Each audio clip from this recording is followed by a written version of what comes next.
Hello, welcome back to the channel. So today's video is a very short one, and I was just doing this job and I thought it might help some people with some strange electrical issues with their P38. Now, this car I'll show you in a minute is the blue one, and it randomly comes up with gearbox overheat when indicating left, which is strange, and I thought it might be an earthing issue, so I've checked a few things and it doesn't seem to be that.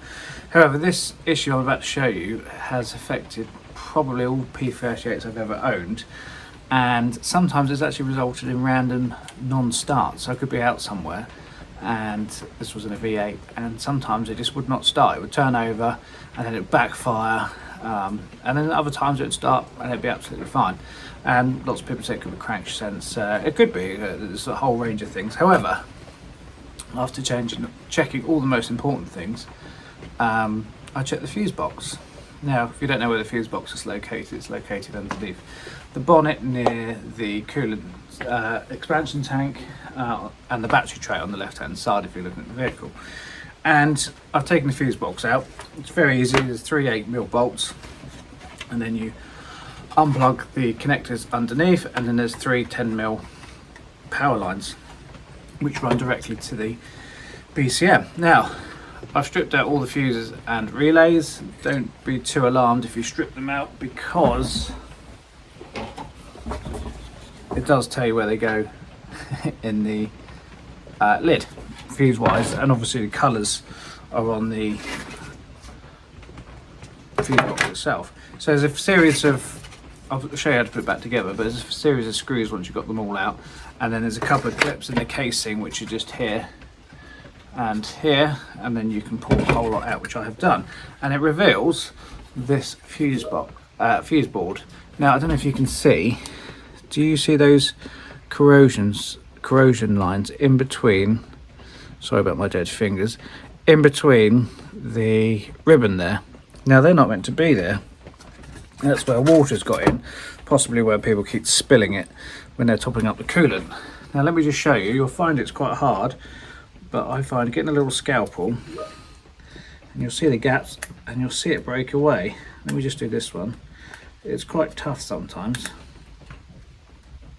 Obviously, don't break the rip cable itself or the copper strip. Let me just do one, so just take your time. Can't really see what I'm doing, can you? So this is just a scalpel, but sometimes a flathead screwdriver is better.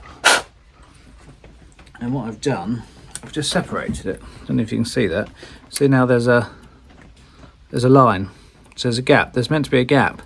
They're not meant to be filled with all this corrosion, and it's just where years and years worth of coolant's been dropped on it and whatnot. Let me show you a bit closer. There's years and years worth of coolant dropped onto it, and you can see it builds up. So I'm just going to obviously take your time, because you don't want to break your fuse board, sorry, and just pop them. That's it. So just popping a little flathead screwdriver in. You'll see it's corrosion once it comes out. You can put some contact cleaner on here, but it's so tough it doesn't cut. You'll find it won't come out. Anyway, that, I can't remember if this diagonal line was meant to be there. I can't remember seeing it on the other one. I don't know. This is a diesel model, so I can't remember if the diesel fuse boards and the petrols are the same. And obviously you can see up here there's a little bit of corrosion. I need to make sure that track's not actually damaged. I think it should be fine. Yeah, it is. It's just needs a clean. Anyway, and while you're in here, so I'm going to clean all these up. You see the end hasn't got wet and how clean it is. So you're going to go along and get rid of all these little gaps in here. I should say little, not little. Little gaps. Clean them up. Check all the solder joints. I wouldn't recommend, unless you need to, I wouldn't recommend breaking these and these, but do check for any loose joints. Sometimes you find on the earlier models that the pins loosen up on the solder, but you can normally fill them. It tends to be the HVAC, but these are all fine. So I'm just going to clean these up and then get a little wire brush and clean them up so there's nothing left. Anyway, so that's just a little video of a basic free thing to do, and To be honest, I just do it on every P38 I buy now, and they're always like that. And it eliminates 99% of any electrical gremlins. I've had ABS issues, ABS issues, traction control issues, all sorts of weird things, random. Have all resulted in just cleaning this board. So if you've got some weird, strange electrical issues, I'd probably do the free stuff first rather than diving in. I'm going to shove this back in. So obviously when you do this, make sure you do disconnect the battery. And then when you put it back together, obviously the board slots inside the casting like that. Obviously it lines up with the pins, and then I would recommend wearing an anti-static strap, which I'm not. But I would recommend wearing one. And then obviously this goes back on top, and you screw it down, put the fuses back in into the correct order, and put the relays back in. And let me just show you where it goes in the car. And these are the connectors. Obviously they're color coded, they only go in one way, you can't get them mixed up.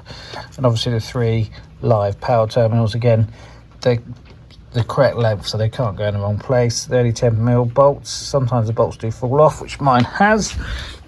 Let's pick that up. And then you've obviously got a 13mm power line which goes on top of the fuse board and straps it in.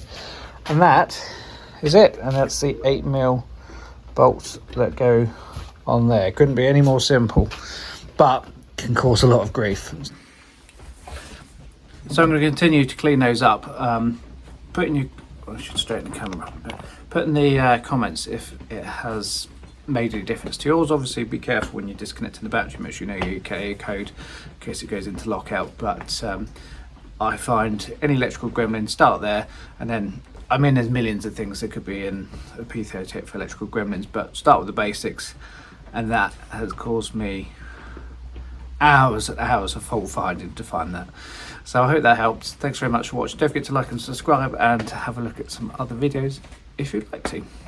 Thank you.